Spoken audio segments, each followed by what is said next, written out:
Seja muito bem-vindo ao canal Quando a Alma Fala, o Silêncio Ensina. Hoje iniciamos uma nova série de estudos bíblicos sobre um dos ensinamentos mais profundos de Jesus registrados nas Escrituras. As bem-aventuranças, encontradas em Mateus capítulo 5, versos de 1 ao 12. Essas palavras fazem parte do conhecimento do Sermão do Monte, um dos discursos mais importantes do ministério de Cristo, onde ele revela os princípios do reino de Deus e o caráter daqueles que pertencem a esse reino. Nesta série, vamos estudar cada bem-aventurança de forma detalhada, exegética e teológica, procurando compreender o significado dessas declarações de Jesus e como elas se aplicam à vida cristã. Neste primeiro episódio, vamos observar o contexto do Sermão do Monte, o significado da expressão bem-aventurado, o que a Bíblia quer dizer com reino de Deus ou reino dos céus, e como as bem-aventuranças revelam o caráter daqueles que pertencem ao reino. A partir do próximo episódio, vamos estudar cada bem-aventurança individualmente, examinando cuidadosamente o significado de cada declaração de Jesus. Portanto, convido você a caminhar conosco nesse estudo das Escrituras e a refletir sobre essas palavras que continuam transformando vidas até hoje. O Evangelho de Mateus, no capítulo 5, versículo 1 e 2, diz o seguinte: Vendo Jesus as multidões, subiu ao monte e, como se assentasse, aproximaram-se os seus discípulos. À primeira vista, parece apenas uma informação geográfica, mas, para um leitor judeu do primeiro século, isso tinha um significado muito mais profundo. Isso mostra que Jesus está ensinando com autoridade divina. Quando Jesus sobe ao monte para ensinar, ele não está apenas procurando um lugar alto para falar às multidões. Este detalhe lembra imediatamente um momento muito importante da história de Israel, o Monte Sinai, onde Deus revelou sua lei por meio de Moisés. Agora, no Sermão do Monte, Jesus revela algo ainda mais profundo, o caráter daqueles que pertencem ao reino de Deus. Para tanto, encontramos uma conexão com o Monte Sinai. No Antigo Testamento, foi no Monte Sinai que Deus entregou a lei por meio de Moisés, conforme registrado no capítulo 19 de Êxodo. Moisés sobe ao monte e recebe a lei de Deus para o povo. No Evangelho de Mateus, Jesus também sobe ao monte, senta-se para ensinar, revela os princípios do reino. O que Mateus está mostrando? Mateus apresenta Jesus como o novo e maior Moisés. Assim como Moisés recebeu a lei no Sinai, Jesus agora revela a verdadeira justiça do reino de Deus. Mas há uma diferença importante. Moisés recebeu a lei de Deus. Jesus ensina com autoridade própria. Mais adiante, no Sermão do Monte, Jesus dirá várias vezes: Ouvistes o que foi dito, eu, porém, vos digo. Isso mostra a autoridade única de Cristo. Outro detalhe interessante, Mateus organiza o ministério de Jesus em 5 grandes discursos. Muitos estudiosos entendem que isso também é intencional. Por quê? Moisés escreveu os 5 livros da lei, o Pentateuco. Mateus mostra Jesus como o cumprimento e a plenitude da revelação de Deus. Hoje, iniciamos uma nova série de estudos sobre um dos ensinamentos mais profundos de Jesus, as bem-aventuranças, registradas em Mateus capítulo 5, versos de 1 ao 12. Essas palavras fazem parte do Sermão do Monte, um dos discursos mais importantes de todo o ministério de Cristo. O texto começa dizendo: vendo Jesus as multidões, subiu ao monte e, como se assentasse, aproximaram-se os seus discípulos. E abrindo a sua boca, os ensinava. E ele começa dizendo: bem-aventurados os pobres de espírito, porque deles é o reino dos céus. O significado de bem-aventurado. A palavra grega é makarios, que significa feliz em Deus, aprovado por Deus, espiritualmente pleno. Jesus está descrevendo a verdadeira felicidade segundo Deus, não segundo o mundo. Jesus não está dizendo apenas, façam isso. Ele está revelando como é o coração daqueles que pertencem ao reino. Agora vamos entender o significado de reino de Deus, reino dos céus. A expressão usada por Jesus nas bem-aventuranças aparece porque deles é o reino dos céus, em Mateus capítulo 5, versículo 3. Mas em outros evangelhos encontramos a expressão reino de Deus, a exemplo, Lucas capítulo 6, versículo 20, porque vosso é o reino de Deus. E por que Mateus usa reino dos céus? Mateus escreve principalmente para judeus.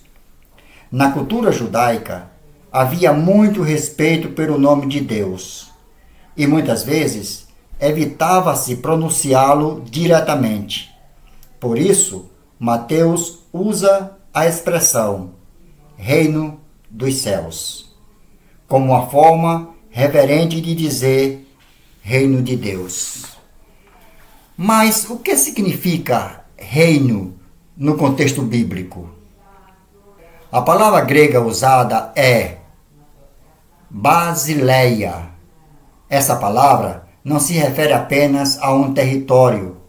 Ela significa principalmente governo, domínio ou autoridade de um rei. Portanto, quando Jesus fala sobre o reino de Deus, ele está falando sobre o governo de Deus, o domínio de Deus, a autoridade de Deus sobre a vida humana. A primeira mensagem pública de Jesus foi Mateus 4:17, quando ele diz: arrependei-vos, porque está próximo o reino dos céus.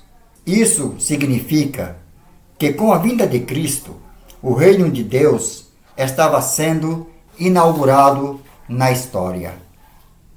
Teologicamente, o reino possui 2 dimensões. A primeira, presente. O reino já está presente onde Cristo reina no coração das pessoas.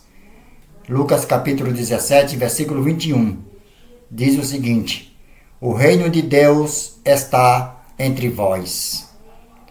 A segunda dimensão é futuro, mas o reino ainda será plenamente revelado no futuro. Apocalipse, capítulo 11, versículo 15, diz o seguinte: o reino do mundo se tornou de nosso Senhor e do seu Cristo. Agora, o que isso significa para as bem-aventuranças?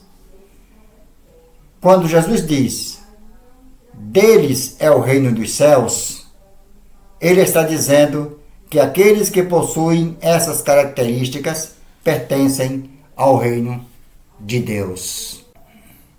Quando Jesus fala sobre o reino dos céus, ele não está se referindo apenas a um lugar para onde as pessoas irão depois da morte. O reino de Deus é o governo de Deus sobre a vida humana. É a realidade em que Deus reina, transforma o coração e conduz a vida daqueles que pertencem a Ele. As bem-aventuranças mostram como vivem aqueles que pertencem ao reino de Deus. Por isso é essencial, simplesmente porque, sem entender o reino de Deus, as pessoas podem pensar que as bem-aventuranças são apenas regras morais. Mas, na verdade, elas são o retrato do coração daqueles que vivem sob o governo de Deus. Há um contraste com os valores do mundo. O mundo valoriza poder, riqueza, autoafirmação. Jesus valoriza humildade, mansidão, pureza de coração, misericórdia. Encontramos uma progressão espiritual, porque as bem-aventuranças formam uma jornada espiritual. Primeiro, pobreza de espírito. Segundo, arrependimento. Terceiro, mansidão. Quarto, fome de justiça. Quinto, misericórdia. Sexto, pureza de coração. Sétimo, pacificação. E oitavo, fidelidade, mesmo na perseguição. Bem-aventurados os pobres de espírito, porque deles é o reino dos céus. Mateus 5:3. Essa é a primeira declaração de Jesus e ela não aparece aqui por acaso. Temos uma observação exegética importante aqui. A palavra usada, pobre, ela tem um significado bem interessante. Essa palavra não descreve apenas alguém com poucos recursos. Ela descreve alguém que está totalmente dependendo de ajuda. Na cultura bíblica, o termo podia indicar um mendigo, alguém que reconhece que não possui recursos próprios. E o que Jesus está ensinando? Vamos entender isso agora. Pobre de espírito não significa baixa autoestima, inferioridade, fraqueza psicológica. Significa reconhecer a própria necessidade espiritual diante de Deus. É a pessoa que entende: eu não tenho mérito diante de Deus. Eu dependo completamente da graça divina. É isso exatamente o que Jesus estava se referindo. Temos uma base teológica sobre isso, porque essa ideia aparece muitas vezes no Antigo Testamento. Em Isaías capítulo 66, versículo 2, diz assim: mas para este olharei, para o pobre e abatido de espírito, e que treme da minha palavra. Em Salmos 34, versículo 18, diz assim: perto está o Senhor dos que têm o coração quebrantado. Há um ponto de partida da vida espiritual.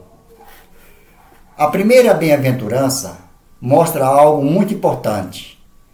A vida espiritual não começa com força espiritual. Ela começa com humildade diante de Deus. Por que a progressão espiritual começa aqui? Observe a sequência das bem-aventuranças.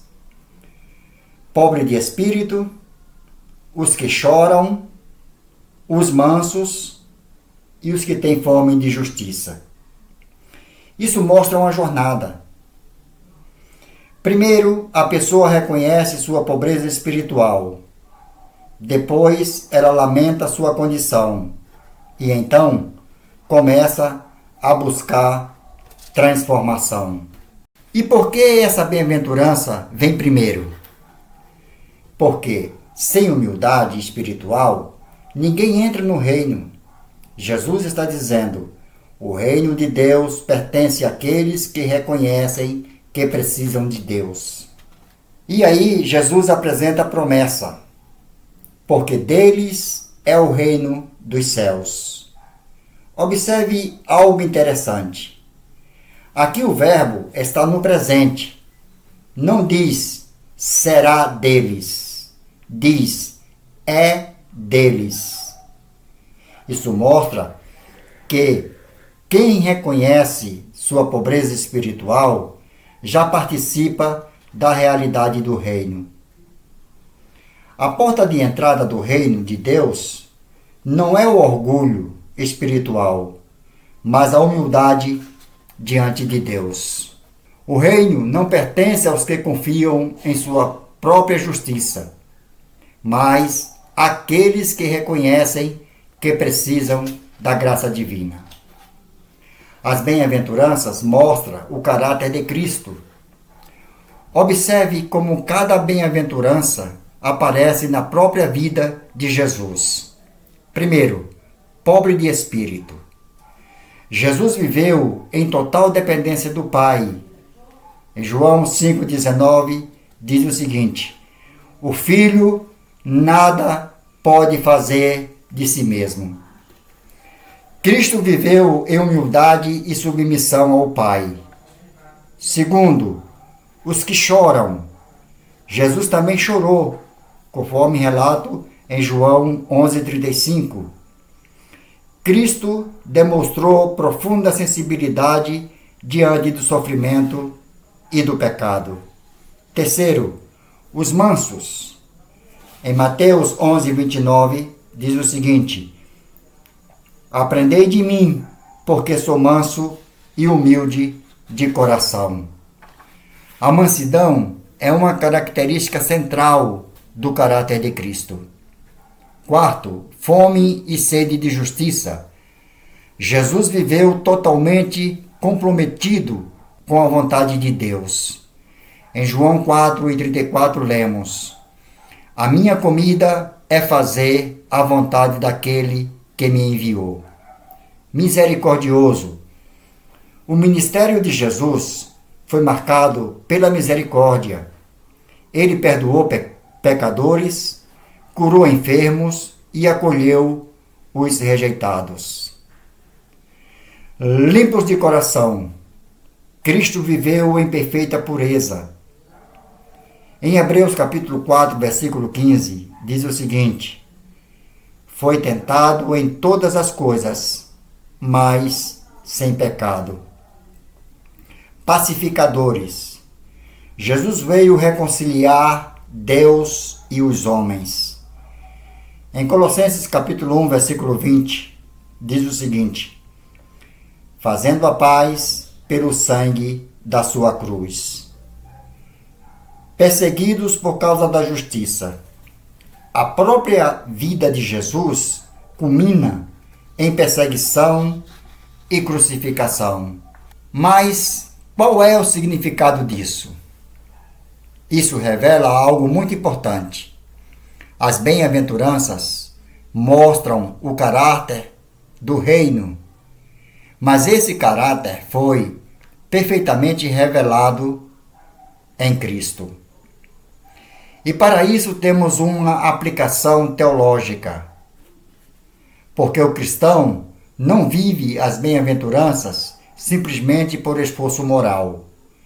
Ele vive essas virtudes porque Cristo está sendo formado nele. Em Gálatas capítulo 4, versículo 19, diz assim: até que Cristo seja formado em vós. As bem-aventuranças revelam o caráter daqueles que pertencem ao reino de Deus. Mas, antes de tudo, elas refletem o próprio caráter de Cristo, o verdadeiro rei desse reino.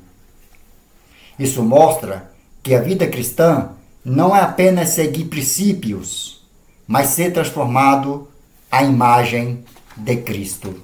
As bem-aventuranças não são apenas ensinamentos morais. Elas são o retrato do coração transformado pela graça de Deus. Elas mostram como vive alguém alcançado pelo reino de Cristo. Ao observarmos a introdução das bem-aventuranças, percebemos que Jesus não está apenas apresentando ensinamentos morais ou conselhos para uma vida melhor. Ele está revelando algo muito mais profundo, o caráter daqueles que pertencem ao reino de Deus. As bem-aventuranças mostram que o reino de Deus não se fundamenta nos valores deste mundo, mas em uma transformação interior que começa no coração humano pela graça de Deus. Nos próximos episódios, vamos examinar cada uma dessas declarações de Jesus com mais profundidade. As bem-aventuranças não são apenas palavras antigas pronunciadas sobre o monte da Galileia. Elas continuam ecoando hoje, chamando homens e mulheres a uma vida que começa na humildade e termina na glória. O reino de Deus não é construído pela força humana, mas pela transformação que Deus opera no interior do coração. E no final de tudo se resume a isso: quem aprende a se curvar diante de Deus, hoje aprenderá a reinar com Ele na eternidade. Se esse estudo tem edificado a sua vida, inscreva-se no canal e ative as notificações para acompanhar os próximos episódios desta série sobre as bem-aventuranças. No próximo vídeo, iniciaremos nossa reflexão sobre a primeira declaração de Jesus: bem-aventurados pobres de espírito, porque deles é o reino dos céus. Vamos entender o que significa essa pobreza espiritual e por que ela representa o ponto de partida da verdadeira vida espiritual. Que o Senhor continue transformando o nosso coração à luz da sua palavra. Eu oro em nome de Jesus. Amém.